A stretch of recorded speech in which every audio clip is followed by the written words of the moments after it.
20-22 साल से आप जो है लघु व्यापारियों का प्रतिनिधित्व कर रहे हैं। अभी कॉरिडोर के ऊपर जो एक प्रशासन की और व्यापारियों की जो बैठक हुई, क्या आप उससे संतुष्ट हैं? देखिए, जो बैठक हुई वो आनंद फानंद में बुलाई गई और इतनी बड़ी योजना है, इतनी बड़ी योजना में सबको साथ लेकर चलना पड़ेगा, तब जाके वो योजना क्रियान्वयन होगी। ना कि आप जो है गिने चुने लोगों को बुलाकर बैठक में, उसमें कहीं ना कहीं हमारा भी स्वाभिमान डगमगाता है। सबसे पहली बात तो है कि हम हरिद्वार वासी जिन्होंने हमने गंगा में जन्म लिया है, गंगा के किनारे जन्म लिया है, 4-4 पीढ़ी हमारी यहाँ पर बीत गई है, हमें इस भौगोलिक परिस्थितियों का पता है। हमने यहाँ बरसात भी देखी है, हमने आंधी भी देखी है, हमने तूफान भी देखा है, हमने घरों में गंगा जी का पानी आ जाता था वो भी सीन देखा है। हमने बहुत करीब से इस हरिद्वार को देखा है, बहुत बड़े बड़े आयोजन देखे हैं, कुंभ के आयोजन देखे हैं, अर्ध कुंभ के आयोजन देखते हैं, बहुत सी सोमती मावस देखी हैं, हमने बड़े बड़े आयोजन यहाँ पर देखे हैं। हमारा भी एक अनुभव है हर प्रकार से कि तमाम जो जनप्रतिनिधि हैं, जो संस्थाएं हैं, जो वास्तविक स्थिति में संस्थाएं जो कार्य कर रही हैं, जैसे कि उदाहरण के तौर पे हमारी गंगा सभा है, अखाड़ा परिषद है, ये लोग कहाँ थे उस बैठक के अंदर?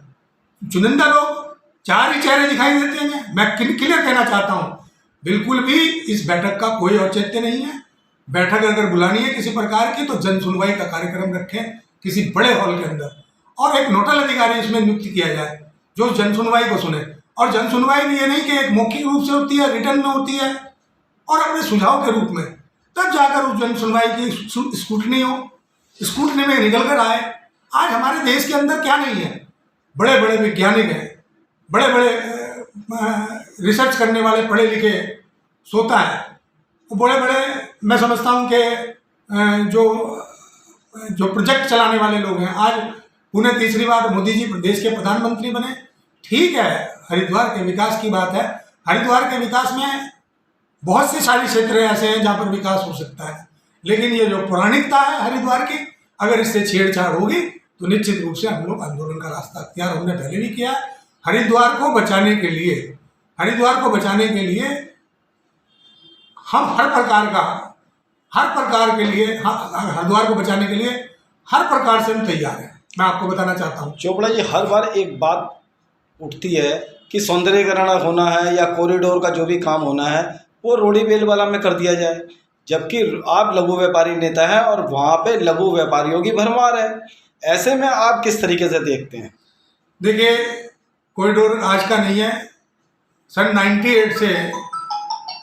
98 से ये योजनाएं कई बार बनी और उत्तर प्रदेश के समय से कई बार योजनाएं हरिद्वार के हर की पौड़ी के विकास के लिए कई प्रकार की योजनाएं बनी, लेकिन कई प्रकार की योजनाएं क्यों नहीं वो फलीभूत हो पाई? इसलिए नहीं हो पाई कि आपने हर वर्ग को उसमें सेट नहीं किया, हर वर्ग को प्रतिनिधित्व नहीं दिया। आज लगभग 15,000 स्ट्रीट वेंडर है इस पंचपुरी क्षेत्र के अंदर, वो कहाँ जाएगा? उसकी जीविका कैसे चलेगी? जो रेडी पटरी लगाकर अपने परिवार का पालन पोषण करता है, उसकी जीविका पे सवाल उठेंगे, कहाँ ले जाएंगे उसको? कहीं इसके बारे में सोचा है? आज 2012 के अंदर तत्कालीन जिलाधिकारी सचिन कुर्वे द्वारा सबसे पहले डेवलपमेंट की बात की गई थी कि हरिद्वार में ये मुद्दे कई बार उठे हैं, डेवलपमेंट की बात करी थी। उन्होंने एक अच्छी बात ये करी थी कि सबसे पहले उन्होंने कहा कि स्ट्रीट वेंडर उन्होंने 15 वेंडिंग जोन बनाया, जबकि राज्य में कोई किसी प्रकार की नियमावली नहीं थी, कोई कानून नहीं था। 15 वेंडिंग जोन बनाया। उन्होंने कहा कि आने वाले दिनों में हमारे को इस प्रकार से ढलना होगा, इस प्रकार की आदत डालनी होगी अलग से। आज हम चंडीगढ़ की बात करते हैं, आज हम अन्य क्षेत्रों की बात करते हैं, नगर निगमों की बात करते हैं कि वहाँ पर मॉडल है, एक आदर्श नगर निगम है। यहाँ आदर्श नगर निगम क्यों नहीं बना? आदर्श नगर निगम जब बनेगा, पहले तो आप आदर्श नगर निगम बना लीजिए, चलो कॉरिडोर भी आप बाद में कर लीजिए, मुद्दा आ जाता है। पहले तो आदर्श नगर बना लीजिए, आदर्श सिटी बना लीजिए, कोई ढलना तो पड़ेगा ना, किसी ना किसी चीज को लाना तो पड़ेगा दिखा के। ये नहीं कि आपने जो है खुला बता दिया किसी प्रकार से भी। देखिए, अगर यहाँ की जनता प्रभावित हो रही है किसी प्रकार की, तो भैया आपको उससे पूछना पड़ेगा। ये लोकतंत्र है, ये जनतंत्र है, लोकतंत्र है। लोकतंत्र के अंदर जनता की बात सुनी जाती है और जनता की बात सुनी जाती है, जनता की बात को इग्नोर नहीं किया जाता। मैं तो आपके माध्यम से सीधी सीधी बात कहना चाहता हूँ कि अभी नव निर्वाचित हुए हमारे सांसद श्री त्रिवेंद्र सिंह रावत जी, वो जन सुनवाई करें। वो भारत सरकार के प्रतिनिधि हैं, भारतीय जनता पार्टी के प्रतिनिधि है, सरकार है, और रूलिंग पार्टी के जो सांसद होता है मुख्यमंत्री से कम नहीं होता। मुझे ना बताए किसी प्रकार का भी, मैं जानता हूं कि किस अधिकारी का क्या क्षेत्र होता है और किस जनप्रतिनिधि का क्या क्षेत्र होता है। हमारे विधायक कहाँ है, मदन कौशिक जी, वो जन सुनवाई करें। तमाम जो हमारे जनप्रतिनिधि हैं ये जन सुनवाई का कार्यक्रम करें, ये सरकार को प्रस्ताव बना कर दें, तब सरकार के समझ में आता है या नहीं आता।